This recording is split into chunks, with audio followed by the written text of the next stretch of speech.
글씨도 크고 삐뚤빼뚤하고 작게 쓰는 게 너무 어렵고 나중에 글씨 교정까지 해야 되는. 안녕하세요. 123 미니쌤TV의 김민희입니다. 제가 막내를 이제 초등학교 입학을 하는 엄마로서 유아 때 이걸 좀 잘 습관을 들여놓으면 수학 공부하기 정말 좋은, 수학 공부에 꼭 필요한 습관 3가지를 이야기해 보도록 할게요. 어떤 게 가장 중요할까요? 먼저 첫 번째는 책을 펴고 연필을 잡고 앉아있는 습관이 필요한데요. 선생님 너무 당연하지 않냐 라고 하시겠지만, 지금 제가 말씀드린 이 3가지 스텝 있죠. 책을 펴고 연필을 잡고 앉아있는 거, 그거를 갑자기 어느 날 엄마가 필 받아서 문제집 사와가지고 하루아침에 그걸 시작하는 건 좋은 방법은 아니에요. 뭐부터 시작을 해야 되냐? 앉아있는 습관부터 만들어 주셔야겠죠.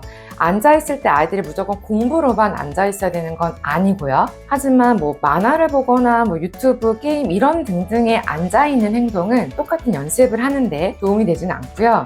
책을 보든 교구를 만지든 보드게임을 하든 레고같이 그렇게 자기가 하고 싶은 좋아하는 장난감을 오랫동안 조작하는 그런 행동들을 하면서 오랫동안 앉아있는 연습이 일단 가장 중요해요. 저도 생각을 해보면 첫째 때 아이가 앉아있기 시작했을 때부터 한 6개월이 지나면 아이들이 앉잖아요. 그때부터 뭔가 좋아하는 거, 그래서 그 좋아하는 걸 만지작거리면서 오랜 시간을 머무는 게 뭔지를 많이 관찰했던 것 같아요.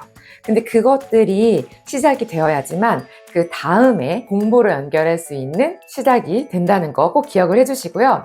자, 두 번째가 책을 펴는 거였죠. 책을 펴는 게 내가 이 책은 너무너무 싫어. 그럼 절대 본인 스스로 펴지 않겠죠. 그러니까 좋아하는 그림책 같은 것들이 몇 가지씩 있어야 되고, 문제집도 푸는 행위를 우리가 나중에 진짜 하려면 아이들이 좀 재미있게 할 수 있는 문제집들 있잖아요. 예를 들어서 숨은 그림 찾기라든지 미로라든지 재미있게, 그리고 머리에 자극을 줄 수 있는 그런 책들을 아이들 스스로 펼치고 끄집어내고 하는 행동들을 계속 반복적으로 할 수 있게 하는 스텝이 그 두 번째고요. 마지막 연필 잡기가 가능하려면 아이들은 소근육 발달이 대근육 발달보다 더 나중에 이루어지기 때문에 바로 연필 들어가 좋지 않아요. 어떤 친구가 있었는데 그 친구는 이 2개의 손가락만 잘 움직이고 나머지 3개의 손가락을 잘 사용하지 못하는 경우가 있었어요. 그거를 교구를 만질 때 아이들이 예를 들어 쌓기나무 쌓기를 해야 되는데 쓰러뜨리지 않게 잘 쌓으려면 나머지 손들 서로 이렇게 보조해주면서 흔들리거나 비뚤어지지 않게 잡아줘야 되는데 이걸 못하더라고요. 그러니까 소근육 발달이 충분하지 않은 상태로 연필 잡기를 시작을 한다. 그거는 학습에 굉장한 부담을 주는 거고, 또 그 학습을 굉장히 싫어하게 될 수도 있기 때문에 이건 반드시 꼭 지키셔야 돼요. 나중에 우리 아이가 커서 얘가 왜 이렇게 글씨를 못 쓰지? 라는 거는 아마 다 이유가 있을 거예요. 연필도 바르게 못 잡을 뿐만 아니라 글씨도 크고 삐뚤빼뚤하고 작게 쓰는 게 너무 어렵고 그렇게 너무 힘들어하면서 나중에 글씨 교정까지 해야 되는 그런 상황으로 가게 되거든요. 나중에 커서 그런 시간에 할애하는 건 좀 아깝잖아요. 그러니까는 좀 두툼한 것부터 시작하는 게 좋죠. 아이들 칠판에다가 우리 보드마카펜으로 그림 그리거나 낙서하는 거 좋아하잖아요. 또는 유리에 쓸 수 있는 펜들도 있죠. 그런 것들을 이용을 해서 굵고 그 다음에 부드럽게 먼저 이렇게 쓰여지는 도구를 먼저 이용을 하고, 그 다음에 조금씩 이제 힘이 생기면 종이에다가 이제 크레파스, 그 다음 색연필, 이렇게 부드럽게 쓸 수 있는 것들로, 그리고 굵기가 조금씩 점차 얇아질 수 있게끔 해주시는 게 좋고, 이제 마지막이 바로 연필이겠죠.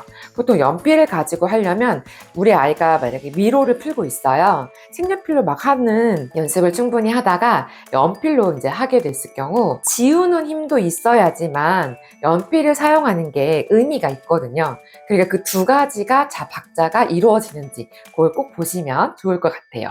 너무 중요한 습관이기 때문에 이게 안 돼 있으면 공부를 잘하기 진짜 어렵기 때문에 꼭 기억을 해주시면 좋을 것 같고요.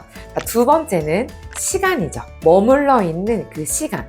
아까는 앉아있게 하는 행동을 우리가 재미있는 걸로 유도해서 앉게 했다면 그 시간이 길어져야 되는데, 이 시간은 진짜로 학습을 하게 돼서 앉아있는 그 시간이죠. 그럼 처음부터 길게 절대 할 수 없어요. 5분에서 10분 정도로 시작을 해서 매일 5분, 10분이면 되는 거죠. 5분, 10분 정도 하려면 너무 어려운 거 하면 안 되겠죠. 성극기 이런 것들도 연필로 잡고서 앉아서 책에다가 할 수 있는 거다. 그런 것도 좋고요. 저는 그때는 그런 류의 문제를 풀기 위해서 프린트를 뽑는 학습지 사이트가 있었어요. 아마 다들 아실 거예요. 거기 들어가면 국어, 영어, 수학 뭐 여러 가지 것들을 뽑을 수 있고 점으로 이렇게 문자들이 표시돼 있어서 따라 쓰기도 할 수도 있고 되게 많아요, 종류가. 진짜 유용하더라고요. 5분, 10분에 딱 할 수 있는 분량만 뽑아서 아이한테 주면 아이도 딱 봤을 때 나 요만큼만 하고 끝내면 되네? 라는 생각에 일단 선뜻 시작을 하게 되죠.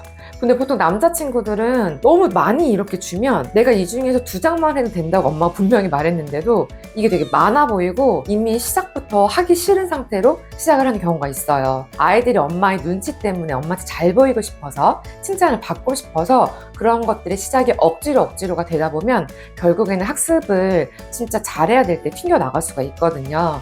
그래서 반드시 아이가 쉽게 흔쾌히 할 수 있는 것들로 5분, 10분의 연습을 충분히 하시고 그 다음에 어느 순간부터 아이들이 좀 재밌어 하거나 그런 것들은 시간이 흘러가는지도 모른 채 매달릴 거예요. 10분이 넘어서는 경우도 발생하거든요.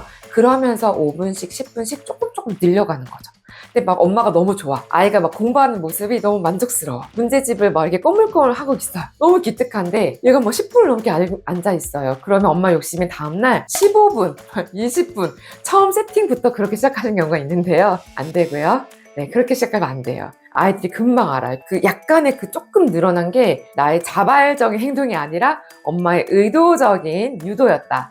나는 원하지 않았고 미리 충분히 사전을 고지하지 않았다. 그러면은 무조건 아이들이 갑자기 부담을 느끼거나 이제 하지 않으려고 고집을 부리는 경우가 있기 때문에 반드시 아주 조금 느끼지 못할 만큼 조금씩 그 늘린 시간을 일정 기간 3개월 이상 유지를 해야죠. 어제 늘었다고 오늘 또 늘리고 내일 또 늘리고 이렇게 하시면 안 돼요. 네, 절대로 안 돼요. 그래서 우리 아이가 진짜 수학을 잘하게 하고 싶다, 엉덩이 힘을 기르게 하고 싶다 라고 생각하시면 너무 수학에 문제집을 많이 풀리시거나 그렇게 하지 않으셔도 이 정도의 그 습관을 잡아 나간다는 걸로만으로도 충분히 아이들의 실력을 키울 수 있거든요. 꼭 기억을 하시면 좋을 것 같아요.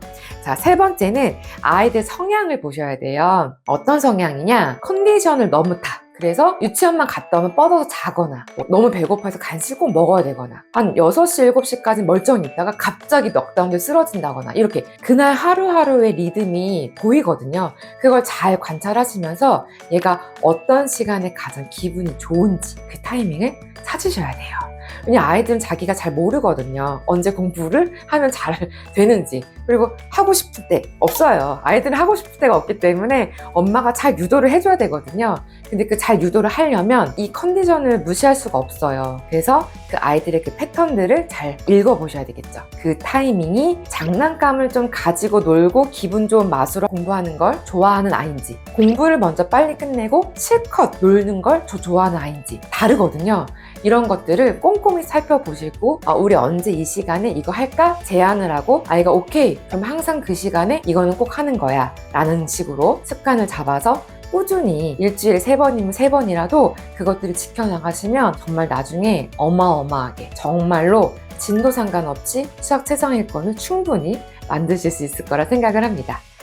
오늘 제가 소개해드린 아이들의 수학을 잘하게 하려면 꼭 필요한 유아 때 꼭 길들여야 되는 수학 습관에 대해서 말씀을 드렸고요. 이 3가지 잊지 마시고 잘 실천해 보시면 좋을 것 같습니다.